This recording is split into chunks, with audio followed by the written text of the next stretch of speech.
हरियाणा की हर अपडेट के लिए बेल आइकन दबाएं और सब्सक्राइब करें STV हरियाणा न्यूज। नमस्कार, सुपरफास्ट खबरों में आपका स्वागत है। आपके साथ मैं अनु चौधरी।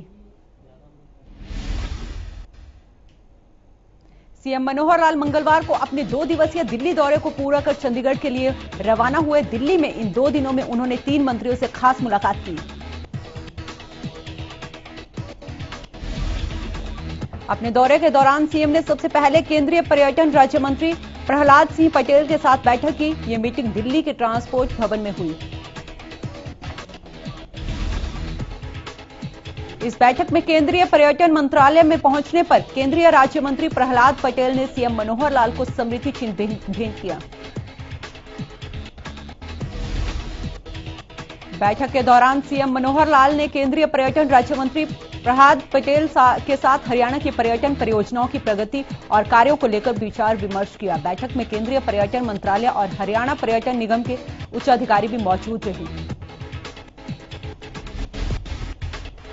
अपने दौरे के दौरान सीएम मनोहर लाल ने केंद्रीय मंत्री सदानंद गौड़ा से भी मिले, जहां उन्होंने कई अहम मसलों पर चर्चा की।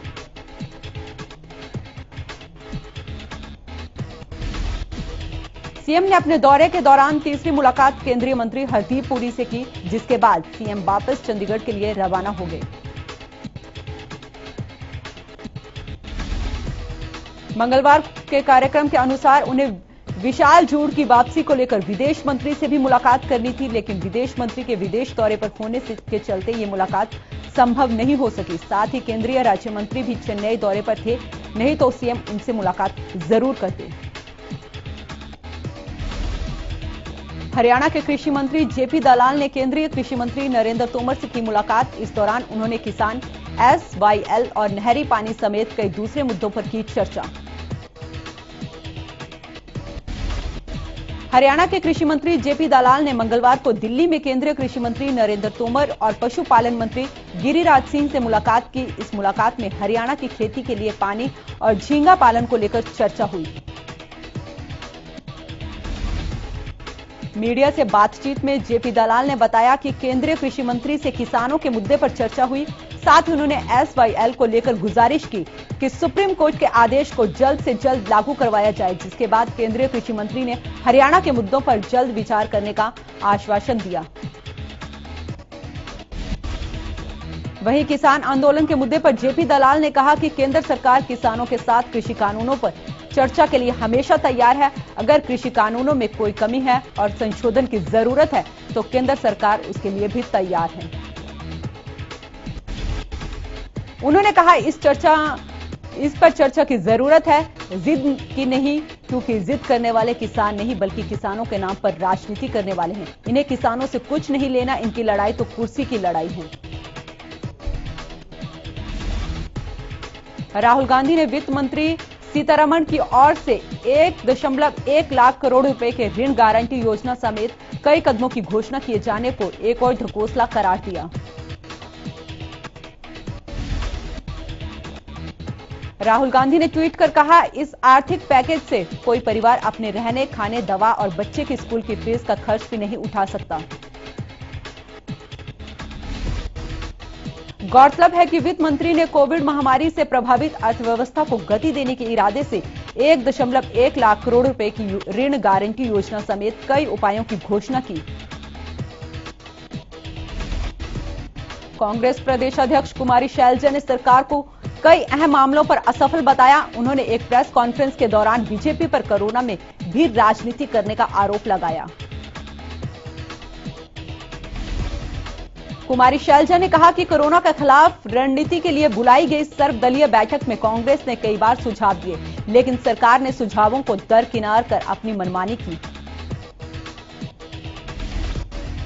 महंगाई के मुद्दे पर सरकार का घेराव करते हुए शैलजा ने कहा कि सरकार तेल कंपनियों का फायदा पहुंचा रही है। उन्होंने कहा कि बढ़ती महंगाई को लेकर कांग्रेस ब्लॉक स्तर पर करेगी प्रदर्शन।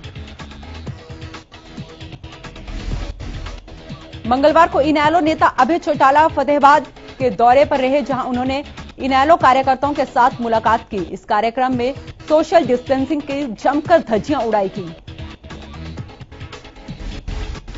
मीटिंग में किसी कार्यकर्ता के चेहरे पर मास्क नहीं दिखा। कार्यक्रम में कोरोना के नियमों का जरा सा भी ख्याल नहीं रखा गया। यहां तक कि भीड़ भाड़ वाले हॉल में जरा सी भी 2 गज की दूरी नहीं दिखी।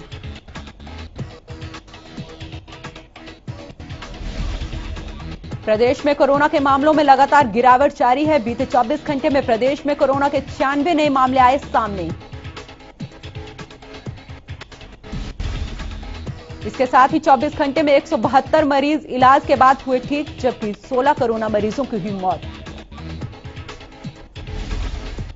बीते 24 घंटे में प्रदेश के 3 जिलों में कोरोना का एक भी केस नहीं मिला। फरीदाबाद, पानीपत और महेंद्रगढ़ में कोरोना का एक भी मरीज नहीं आया सामने।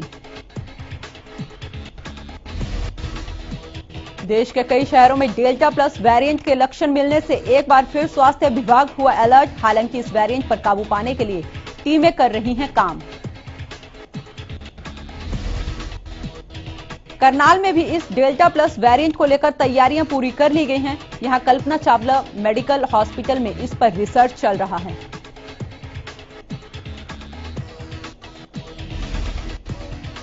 कर्मचारियों का पीएफ जमा ना करवाने वाले ठेकेदारों के खिलाफ कर्मचारी भविष्य निधि संगठन ने सख्त कदम उठाने शुरू कर दिए हैं। अब सभी मुख्य नियोक्ताओं के लिए अपने अधीन काम करने वाले ठेकेदारों का रजिस्ट्रेशन करवाना अनिवार्य किया गया। इसके लिए कर्मचारी भविष्य निधि संगठन ने एक पोर्टल भी लॉन्च किया, जिसके जरिए नियोक्ता ऑनलाइन तरीके से भी अपने अधीन ठेकेदारों का रजिस्ट्रेशन करवा सकता है।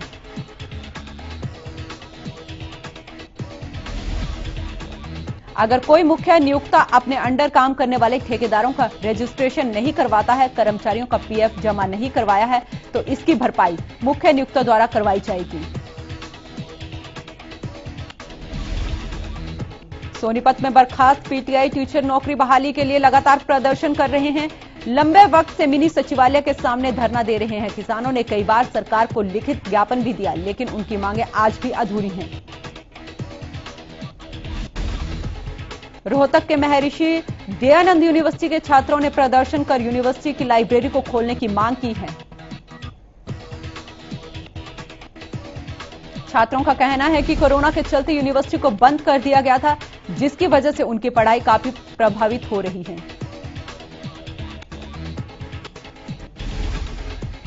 छात्रों का कहना है कि अभी हालांकि परीक्षाओं की घोषणा नहीं हुई है, लेकिन अगर परीक्षा होती है तो छात्रों को किताबों की जरूरत पड़ेगी। छात्रों की मांग है कि लाइब्रेरी को खोला जाए ताकि छात्र लाइब्रेरी में बैठकर पढ़ाई कर सकें। इससे आर्थिक रूप से कमजोर छात्रों को काफी राहत मिलेगी। बर्खास्त पीटीआई टीचरों का कहना है कि सरकार ने उन्हें वापस लेने का वादा किया था, लेकिन अब तक वो वादा पूरा नहीं हुआ, जिस वजह से वो धरना प्रदर्शन करने के लिए मजबूर हैं। गौरतलब है कि 1 जून 2020 को 1983 पीटीआई बर्खास्त कर दिए गए थे और इस दौरान 20 बर्खास्त पीटीआई का तो देहांत भी हो चुका है। रादौर में कई विभागों में काम को ऑनलाइन करना अब सिरदर्द बन चुका है। यहां खाद्य आपूर्ति एवं उपभोक्ता विभाग अपने उपभोक्ताओं को दी जाने वाली ऑनलाइन सुविधाओं को लेकर सजग नजर नहीं आ रहा है। इस विभाग से संबंधित राशन कार्ड अपडेट करने की साइट पिछले 4 महीने से बंद पड़ी है। ऐसे में ना तो नया राशन कार्ड बन पा रहा है और ना ही अपडेट का कोई काम हो पा रहा है। बहादुरगढ़ के छोटू राम नगर में लोगों की बिजली की समस्या से जूझना पड़ रहा है। बिजली से परेशान लोगों ने बिजली दफ्तर पर पहुंचकर प्रदर्शन किया और एसडीओ को मांग पत्र सौंपा। लोगों ने अधिकारियों से छोटू रामनगर के लिए बिजली का अलग फीडर करने की मांग की है। साथ ही ट्रांसफार्मर की कैपेसिटी बढ़ाने की भी मांग की। वहीं बिजली विभाग के एडीओ ने लोगों को दोनों मांगों को मंजूर कर लिया है।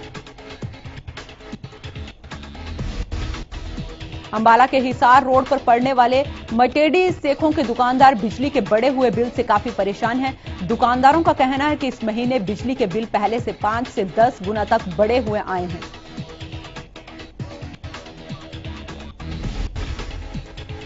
दुकानदारों का आरोप है कि बिजली बिल को लेकर दुकानदार नई बार बिजली दफ्तरों के चक्कर लगा चुके हैं, लेकिन आज उनकी समस्या का समाधान नहीं हुआ है।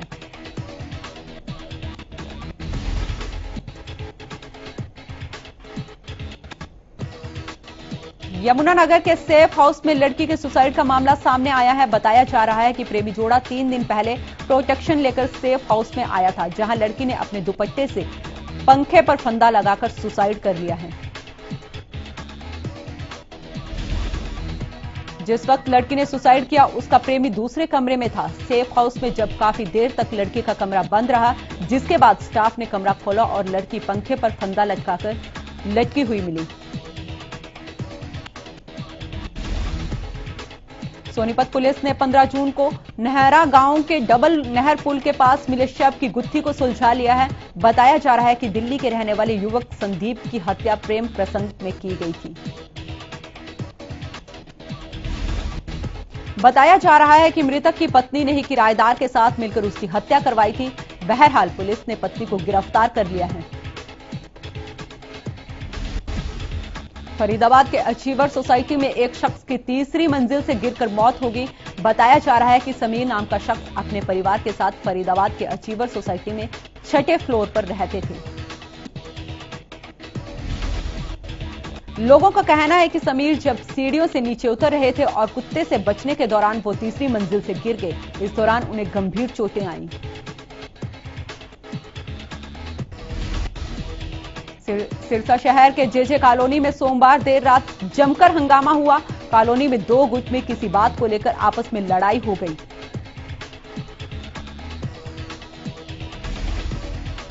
दो गुटों में लड़ाई इतनी बढ़ गई कि उन्होंने एक दूसरे पर पत्थरबाजी की और पेट्रोल भी फेंका। लोगों ने बताया कि पेट्रोल फेंकने से घरों में आग भी लगी। यहां पे रुकते एक ब्रेक के लिए आप देखते रहिए। गोहाना सिटी थाना पुलिस ने हाईवे पर राहगीरों से लूट की घटना को अंजाम देने वाले एक गिरोह के 3 सदस्यों को गिरफ्तार किया है। 2 दिन पहले गोहाना महम रोड पर पकड़े गए युवकों में 2 गोहाना और 1 पानीपत का रहने वाला है। पुलिस ने तीनों आरोपियों को अदालत में पेश कर 1 दिन के पुलिस रिमांड पर लिया है। गोहाना सिटी थाना के एसएचओ ने बताया कि 26 जून को गोहाना के ही रहने वाले एक शख्स ने शिकायत दी थी, जिस पर कार्रवाई करते हुए पुलिस को यह बड़ी कामयाबी मिली है। फरीदाबाद में खाद्य एवं औषधि प्रशासन ने गैर कानूनी दवा गोदाम का पर्दाफाश किया है। सेक्टर 10 स्थित पार्क हॉस्पिटल के पास अवैध रूप से भारी मात्रा में दवाएं जमा की गई थी, जिसके लिए टीम का गठन कर कार्रवाई की गई। इस मामले पर औषधि नियंत्रक अधिकारी करण गोदारा ने बताया कि सेक्टर 10 स्थित पार्क हॉस्पिटल के पास अवैध रूप से भारी मात्रा में दवाएं जमा की गई थी। गुप्त सूचना के आधार पर यह छापेमारी की गई। अभी जांच के लिए यहां से 6 दवाइयों के सैंपल लिए गए हैं और बाकी दवाइयां सील की गई हैं। अधिकारी ने बताया कि आगे जांच पड़ताल के बाद ये दवाइयां सील करके कोर्ट में पेश की जाएंगी। साथ ही गोदाम संचालक के खिलाफ भी कार्रवाई होगी।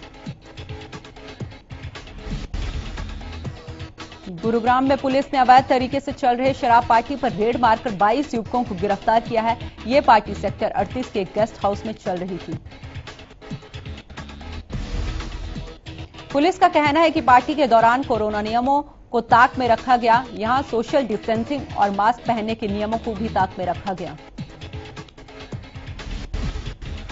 फतेहाबाद के भूना इलाके में सीएम उड़नदस्ता ने अवैध तरीके से किए जा रहे शराब के कारोबार का भंडाफोड़ किया है। इस दौरान पुलिस ने भारी मात्रा में देशी शराब बरामद की है।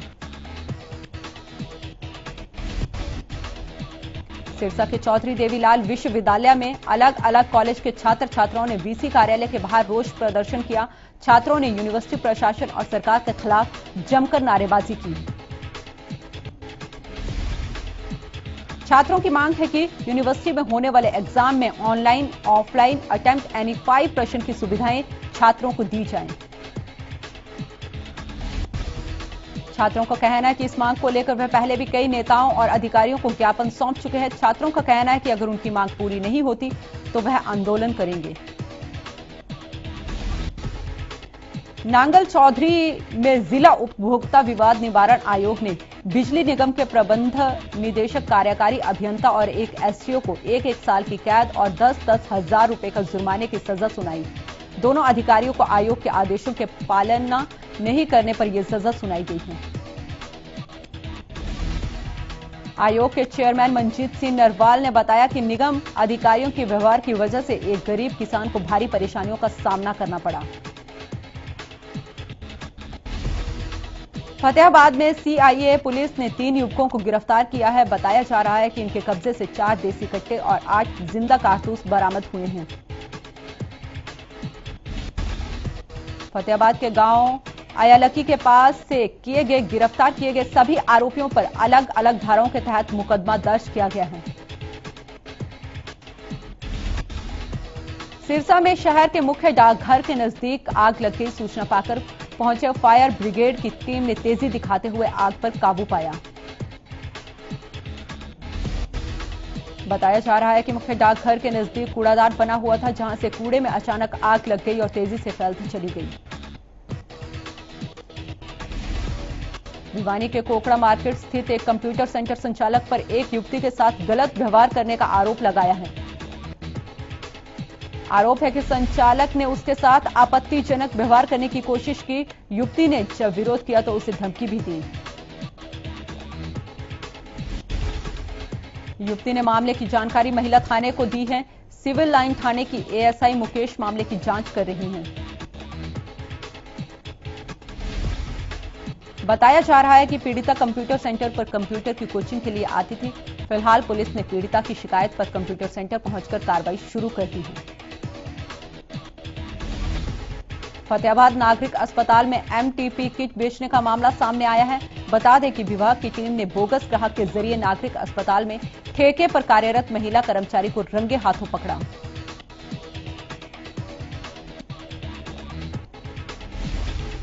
यह महिला नागरिक अस्पताल से अवैध तरीके से एमटीपी किट चुराकर बेच रही थी। इस किट का इस्तेमाल एबॉर्शन के लिए किया जाता है, जबकि बिना डॉक्टर की पर्ची के एमटीपी किट बेचने पर पूरी तरह से प्रतिबंध है।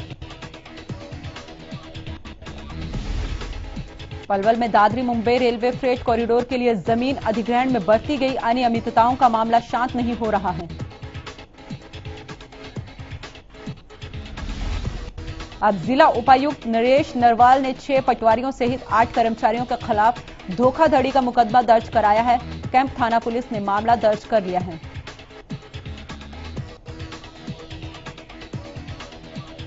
इस मामले में एसडीएम कंवर सिंह को निलंबित किया जा चुका है, जबकि एसडीएम जितेंद्र कुमार और नरेश कुमार को कारण बताओ नोटिस जारी किया गया है।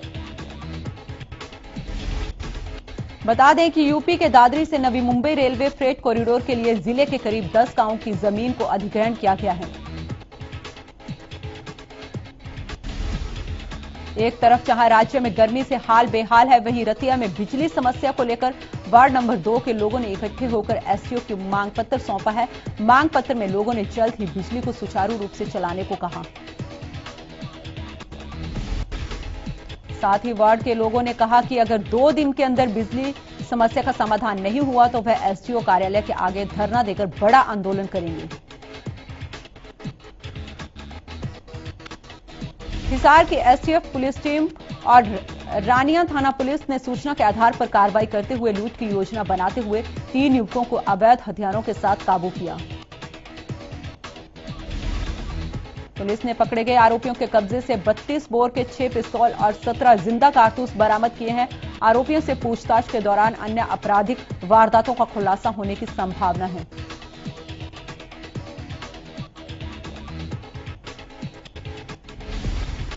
बता दें कि पकड़े गए 2 युवक श्री गंगानगर के व्यापारी से 2 करोड़ की फिरौती मांगने के मामले में भी संलिप्त पाए गए हैं। आरोपियों की पहचान ढाणी जोधपुरिया के रहने वाले सागर और प्रेम नगर के रहने वाले विशाल के रूप में हुई है। गुरुग्राम डीटीपी विभाग ने अवैध तौर पर बनाई जा रही फार्म हाउस कॉलोनी को जमींदोज करने की कार्रवाई तेज कर दी है। साथ ही भूमाफियों के खिलाफ शिकायत दर्ज करने की तैयारी कर ली। दरअसल डीटीपी विभाग की गैरतपुर बांस गांव में अरावली की तलहटी से सटी फॉरेस्ट लैंड या एनसीजेड दायरे में शुमार 20 एकड़ में बनाई जा रही अवैध कॉलोनी की शिकायतें मिल रही थी।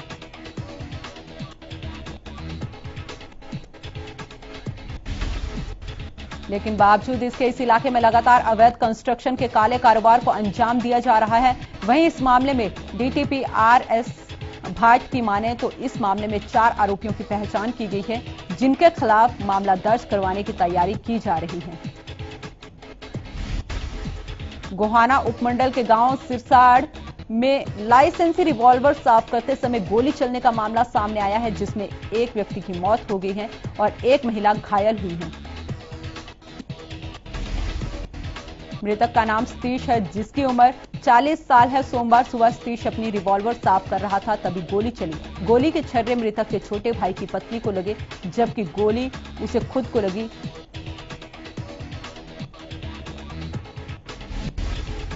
पुलिस ने शव को कब्जे में लेकर शव को पोस्टमार्टम के लिए हॉस्पिटल भेज दिया है। घायल महिला को रोहतक पीजीआई में भर्ती करवाया गया।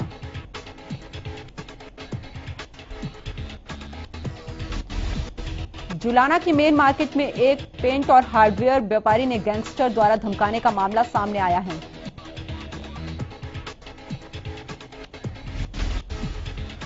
दरअसल दुकानदार के पास कॉल आई थी, जिसमें कोई फोन पर खुद को गैंगस्टर बता रहा था और बोल रहा था कि दुकानदार जिस दुकान में बैठा है वो उसकी अपनी नहीं है, ना ही उसके पास दुकान के कागज हैं।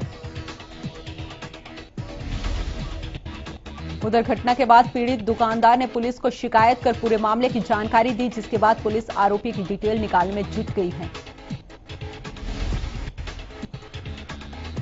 पानीपत में सोमवार को एक तेज रफ्तार बस ने दंपति को टक्कर मार दी। इस हादसे में पत्नी की मौके पर ही मौत हो गई, जबकि पति गंभीर रूप से घायल हो गया है। हादसे की सूचना पुलिस को दे दी गई है। मौके पर पहुंची पुलिस ने मामला दर्ज कर आगे की कार्रवाई शुरू कर दी है। बताया जा रहा है कि पति पत्नी पानीपत के राधा स्वामी सत्संग भवन में वैक्सीन लगवाने जा रहे थे। पुलिस को सूचना मिलने पर मौके पर पहुंची और मामला दर्ज कर आगे की कार्रवाई शुरू कर दी है। श्रीनगर में धर्मांतरण का सनसनीखेज मामला सामने आया है। आरोप है कि श्रीनगर में 2 सिख लड़कियों को बंदूक की नोक पर किडनैप किया गया और फिर उनका निकाह उम्र में काफी बड़े दूसरे धर्म के शख्स से करा दिया गया। इसके बाद से ही इस पर सियासत गर्मा गई। दिल्ली सिख गुरुद्वारा प्रबंधक कमेटी के मनजिंदर सिरसा के नेतृत्व में Sikh delegation lieutenant governor Manoj Sinha से मिला और कड़ी कार्रवाई की मांग की। सिरसा के मुताबिक एक लड़की को सिख समुदाय के हवाले किया गया है, लेकिन दूसरी अभी भी धर्म परिवर्तन कराने वालों के कब्जे में है।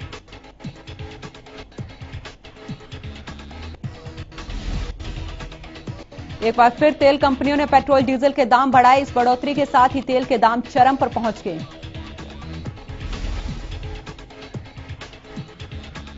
नई दरों के अनुसार पेट्रोल 35 पैसे महंगा हुआ, वहीं डीजल की कीमतों में 28 पैसे का इजाफा किया गया। तेल की बढ़ी हुई कीमतों के बाद दिल्ली में पेट्रोल 98 रुपए 81 पैसे प्रति लीटर पहुंचा, जबकि डीजल 89 रुपए 18 पैसे प्रति लीटर नई ऊंचाइयों पर है।